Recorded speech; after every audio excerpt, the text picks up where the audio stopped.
Hi అండి, అందరికీ నమస్కారం. ఈ రోజు మీ అందరితో మా ఫామ్ లో జరిగిన ఒక ఇంట్రెస్టింగ్ థింగ్ ని షేర్ చేయాలనుకుంటున్నాము. మా ఫామ్ లో ఒక ఏరియా జియోగ్రఫికల్ గా స్లోపీగా ఉంటుంది. ఇంతకు ముందు వర్షం పడిన ప్రతిసారి టాప్ సాయిల్ మొత్తం వాష్అవుట్ అయిపోయి ఒకే చోట లాగింగ్ అయ్యేది. దీన్ని మనం సాయిల్ ఎరోజన్ అని అంటాము. దీనివల్ల టాప్ సాయిల్ లో ఉన్న న్యూట్రియన్స్ అన్ని వాష్అవుట్ అయిపోయేవి.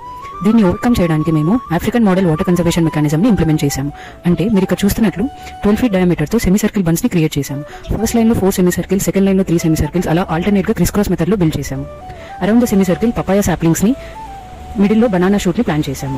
దీనివల్ల ఏమవుతుందంటే ఫస్ట్ లైన్ లో ఉన్న సెమీ సర్కిల్స్ లో వర్షం పడిన ప్రతిసారి వాటర్ అంతా కలెక్ట్ అయ్యి ఎక్సెస్ వాటర్ సెకండ్ లైన్ లో ఉన్న సెమీ సర్కిల్స్ లోకి ఫ్లో అవుతుంది and then to third line. ఇలాంటి మెకానిజం వల్ల వాటర్ ఫ్లో అనేది స్లో డౌన్ అవుతుంది అండ్ ఆ కలెక్ట్ అయిన వాటర్ మొత్తం సాయిల్ లో పర్కులేట్ అయ్యేలా చేస్తుంది.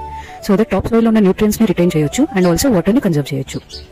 ఇలాంటి చిన్న చిన్న చేంజెస్ వల్ల రైతులు మంచి బెనిఫిట్స్ ని పొందొచ్చు.